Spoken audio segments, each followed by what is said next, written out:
In this video, I'll show you how to clean mold effectively from a wooden cutting board.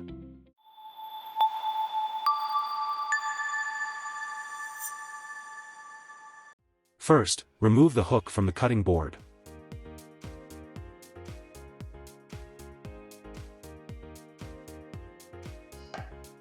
Sand the board using various grit sandpapers. Here is a time-lapse of the sanded board.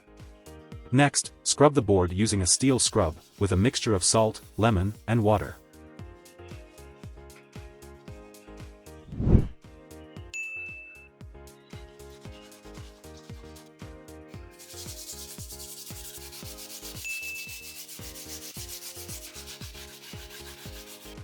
Repeat this scrubbing process at least 2 to 3 times for best results. Allow the board to dry for at least 24 hours. Once the board is thoroughly dried, apply a layer of food-grade beeswax along the grain to protect it.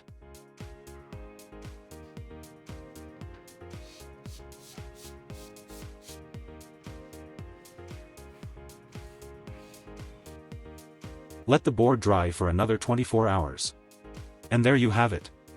A clean and well-protected wooden cutting board. Thanks for watching. Don't forget to like and subscribe, and I'll see you in the next video.